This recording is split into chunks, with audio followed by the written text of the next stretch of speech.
If you don't know it, Malta is a small island in the Mediterranean Sea with a population of about 500,000 people. Well, that makes it also a challenge for businesses to be environmental because it is a small space. Due to its small size, there's only so much that can be grown there. The rest of it has to be imported.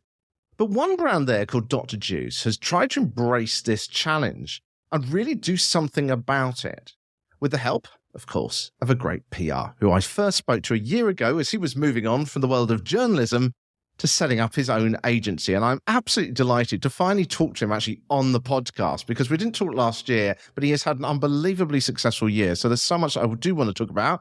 As always, we've only got a few minutes in these new bite-sized episodes, so Ivan. So just first of all, just tell people where you're from and then tell us a little bit about this campaign. Hi, Richard. Thanks for having me on. Thank you. So I'm the CEO of Pressworks. It's a new startup in the PR space operating in Malta in collaboration with one of Malta's leading marketing and advertising agencies, Brandwagon. They created this business together a little over a year ago now. And so tell us about the Dr. Juice campaign. I mean, how did that come about and what was your kind of role within that?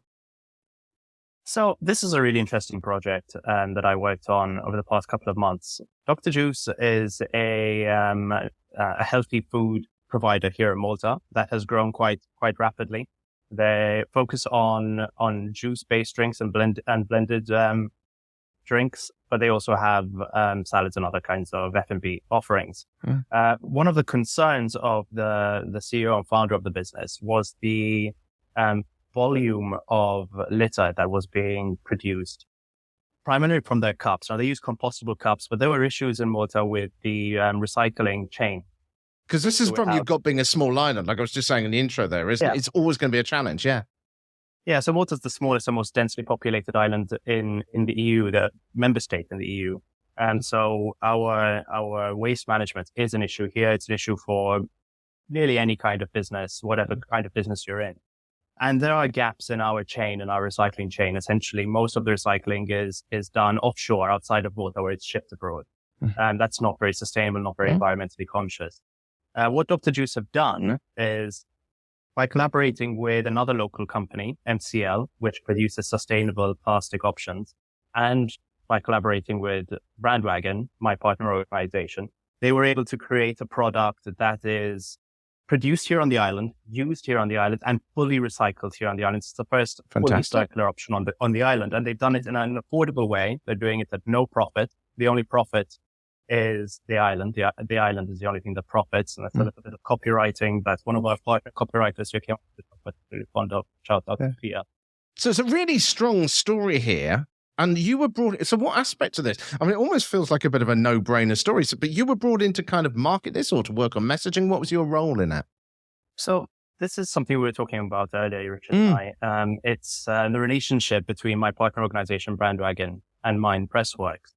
They are marketing and brand strategy experts. And what I bring to the table is what I call sort of like adding fuel to the fire. And that fuel is media and news engagement. We should say your you should very quickly just remind people of your background, because, you know, I mentioned in the introduction, you're a former journalist. Yeah, so I was a journalist here at Malta's leading news operation, the Times of Malta, for a little over a decade. And I decided to take the plunge into the PR world when I realized that there was this gap in this market where there wasn't a PR focused agency. Instead, it was either an add-on service to marketing or else lobbying and crisis management work. And I wanted to create a specifically focused PR agency. We're storytellers. We tell stories through our media partners. And that's what we did for Dr. Juice. So we broke the story down into its different components, teamed up with different partners, targeting different target audiences. And we're still actually in the campaign now. So it's still happening. This launched just a couple of days ago. So what did you do when you looked at the story? Because to me, I mean, obviously, you know, you're a communicator, like everyone listening to this show, you know how to tell it to me in one line, but it's like, what did you have? What was the sort of the info dump that was given to you that you then had to massage when you started this so that you could communicate it well? Well, yeah, as is often the case, right? When you work on a project like this, you get these kind of master documents. Yeah, just this pile of boom. Yeah, they tend to be almost stream of consciousness, right? Yes. These long brand Bibles, I like to call them, where they're just never ending. But somewhere in there, and through conversations with the guys leading the project, you identify the different news angle. And this is what I did as a journalist. This is why, for a journalist, I think makes up good PR. Yeah. As a journalist, you know what a journalist needs. Yeah.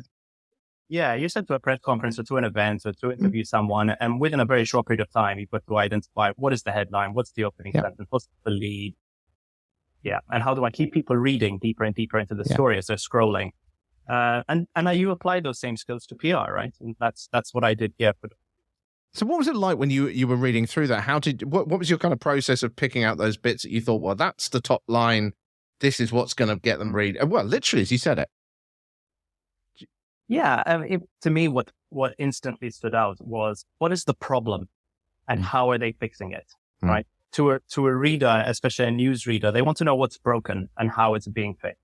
Right. And that's the Dr. Juice story with these cups, I think. And that's why they were so brave at doing it. How often do you find a business that seeks to fix a problem rather than exploit a problem? And that was what was so interesting about this Dr. Juice story, and why I instantly decided to partner up with them. I kind of get the feeling that with the situation that we already talked about with Malta, that environmental stories are probably quite common because it is an issue, is it? I mean, did you have to deal with kind of, how do I differentiate this from every other environmental story or what sounds like a sort of supply chain issue story? Well, what made this story particular was that so often in environmental-based reporting, the reporting focuses exclusively on the problem, right? Yeah. This thing is happening and it shouldn't be happening. Yeah. Or journalists uncover X problem with this environmental issue. Malta is also, like I said, a very dense island. So development, construction, excavation, these are always top of mind in the news agenda. They're constantly leading the front pages of all of our national papers. They're on the news bulletin. So there is a bit of fatigue there. That's what I mean. From audiences. So giving an audience a story they can get behind, and this idea of getting the audience behind the story played a big part in the Dr. Juice messaging. I really liked something the CEO of Dr. Juice, John Winfield, told me the other day. Even at a very granular level, when a consumer brings back one of these reusable cups, for it to be washed and sanitized there, and they're given a new one, they train the staff to say, thank you so much for supporting this cause. Just that small, little granular human gesture, of creating a community and thanking that community. Because the truth is, Dr. Juice aren't going to be able to do this on their own. They do need the community behind them to support this. Things like this are put forward by companies, and they do tank after a while, and they they're great ideas and stuff. Yeah. I mean, this was interesting because I looked at the Times of Malta, which is where you're from, and it's like kind of almost inevitable. They ended up bringing up the inevitable term greenwashing, which I imagine is blasted around on every story that comes out there. But as I read it, I thought, okay, well, that's a really good response. Clearly, Ivan's done something here to make sure that the person was prepared for these questions. But it's like, that is the problem with something like the environment, isn't it? Is that when people go, oh gosh, I've heard this story over and over again, there's a natural wish on the part of us journalists to kind of go, okay, what's the bad I can pull out of this? And we're always going to try and look for the bad. So how did you think that process through to make sure that this was kind of addressed? Yeah, it's a really interesting point. I remember when I was a journalist, one of the things that really struck me about journalism, and it's still true to this day, is that very often journalists are measured by their peers and by the journalism community by how negative they're able to be and how good they are at finding what's wrong with something. Yeah. Now that is, that can be great, when you're investigating wrongdoing, but it can also backfire, right? It can be confirmation bias at times when you go out, set out looking for something wrong, and then you find it and you say, oh, well, there you go. I was right all along, kind of thing. Yeah. I myself went through this process as a journalist, 10 years of my career. So my first thought when I was reading through that master document with Dr. Juice was, if I was reporting on this, how would I poke holes into this and where would I start poking? And I wasn't doing it to preempt it. I just wanted to make sure that this inclination of journalists doesn't lead to the story being framed unfairly in a way that this definitely doesn't deserve. Because this is really something, John described it as financial free climbing without a safety rope. And I think that's really true because they're really taking quite a big risk here. I think one of the things also with this, and certainly in my experience when I was doing media training as well, is that often people do know the answers. But when, again, we're both journalists, you know how to frame a question so that it puts pressure on people. And in the heat of that moment, they can really struggle to find the actual answer. And there's often a really good answer. And the problem, I mean, particularly for sort of broadcast media, is that all you need is that person to err or for a moment, and you've got your controversy. So, it's identifying where people might attack you so that you can give the honest answer and be prepared for that and not have that moment of mental panic when they come at you, I think. Yeah, it really is that. So if your PR consultant has briefed you properly in advance of the interview, these are the pain points that they might press on. If I was interviewing, this is what I would ask you about. Then they're not blindsided. They're not caught in the headlights like you just described. And sometimes that can just be enough to look guilty, right? Exactly. Yeah. Ivan, I want to ask you a little bit about some of the things that you've learned just over the past year, working and building up your agency.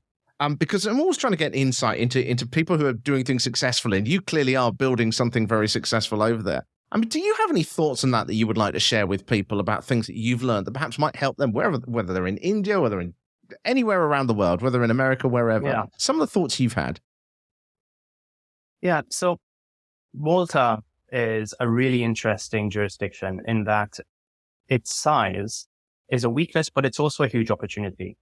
Being so small, it gives you the opportunity to do things at both a local and a national scale at the same time, right? So you can sandbox and you can test things very quickly and get very quick response. And one of the best ways I've found to exploit this is by creating communities. And what I mean by that is not operating in silos individually and not putting up walls between different clients, and different projects, even if they're competitors at times. In such a small jurisdiction as Malta, media budgets are slim, advertising budgets are slim, sponsored content budgets are wafer thin. So are there opportunities where you and another partner can share the cost? Is there a contact that your competitor has that you don't, that you could leverage together? Or maybe not a competitor, but maybe someone in a cousin industry that's related. So thinking that way in Malta has helped me tremendously. It's something that we're working on at the moment with a couple of different projects, and it's working. It's something. Look, I've only been doing this for a little over a year now, so I've seen your feed. Listen, you're being very modest about this because I've seen your feed and you're pumping out stuff. So it's awesome what you've been doing. It's fantastic. We've been busy little beavers, yeah. Yeah, you definitely have. Okay, so one final question, and this is something that I started asking people because I seem to read this more and more about stress in PR and just dealing with the pressures of it. How do you personally deal with those moments where you're like, I wish this would work? What's your personal strategy for it? I just had one of those. So I'll tell you what I call myself. I try not to measure myself against the losses and the things that don't work out. And I don't either measure myself against the things that are necessarily a success, right? Instead, I try to measure myself and Pressworks' performance against the volume of things that we're coming up with and the amount of creativity. I don't pressure myself to come up with 10 different ideas for every single project, but I try and enter engagement with that kind of energy. So I don't put all my eggs in one or two baskets. I try and come up with as many ideas as possible. So when one doesn't go right, when one doesn't work out just as I wanted it to, because you are throwing it up to the elements every time, right? And there's so many different players involved, media houses, the public, the journalist who's writing the story might be having a bad day. You never know how it's going to go. Yeah. So just throw a couple out there. Awesome. Ivan, we could go on, I said before we started this interview, for 5 hours. So you're going to have to come on again because I'm sure there's so many other different angles that we can take on this. So thanks so much for appearing today.